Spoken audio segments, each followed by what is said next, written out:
Masu sauraro Assalamu alaikum. Mai kawo muku rahotanni ce ke muku fatan kun waye gari lafiya.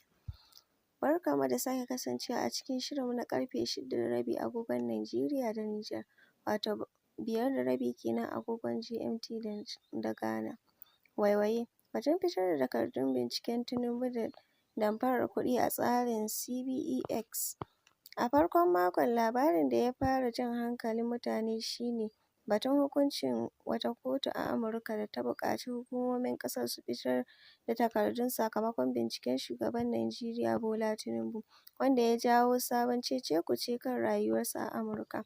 Tun kafin zaɓen shugaban ƙasa na 2023, wasu 'yan jarida da kuma masu adawa da takarar Tinubu suka tono labarin da ke cewa hukumomin Amurka sun taɓa binciken shi kan ta'ammali da miyagun ƙwayoyi. Har ma aka ƙwace masa wasu kuɗaɗe a shekarun 1990.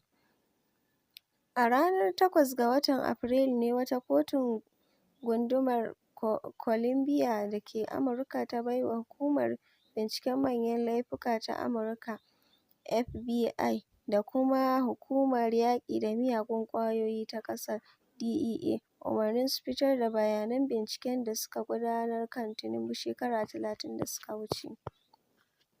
Yadda aka kashe fiye da mutum 50 a Plateau. Haka kuma a cikin makon an sake kashe aƙalla mutum 50 a wani hari da wasu 'yan bindiga suka kai a ƙaramar hukumar Bassa ta jihar Filato.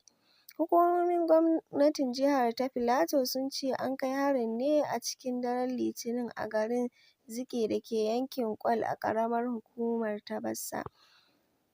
Mai baiwa gwamnan jihar Filato shawara kan harkokin tsaro, Admiral Shepherd Gachie mai ritaya, ya tabbatar wa BBC cewa an kai harin ne a cikin dare, wayewar garin Litinin, kuma adadin waɗanda aka kashe ya zarce 40.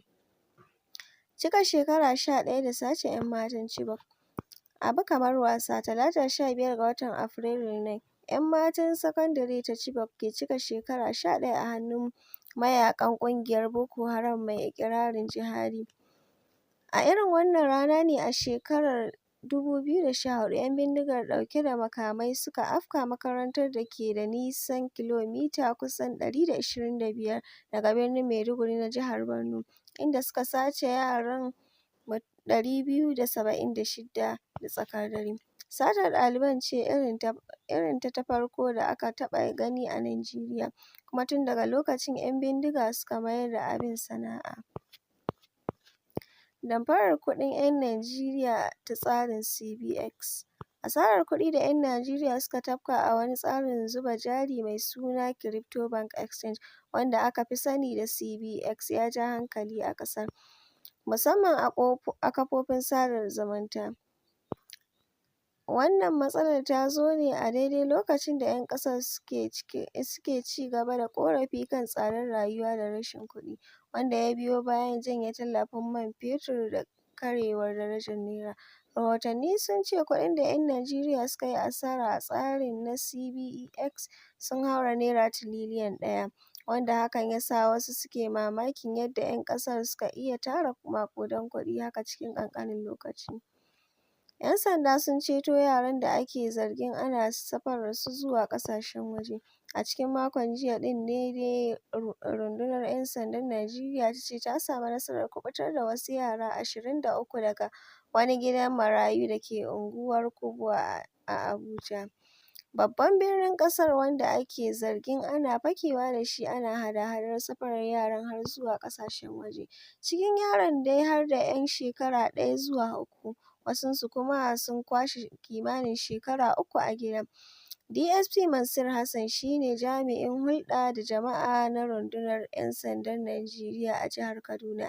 Ya ce jami'an rundunar sun karaɗe jihohi 11 a ƙoƙarin bankaɗo gidan da kamo waɗanda suke da hannu a satar yara tare da hada-hadar siyar da su. Yadda 'yan bindiga suka yi garkuwa da kusan mutum 50 a Zamfara.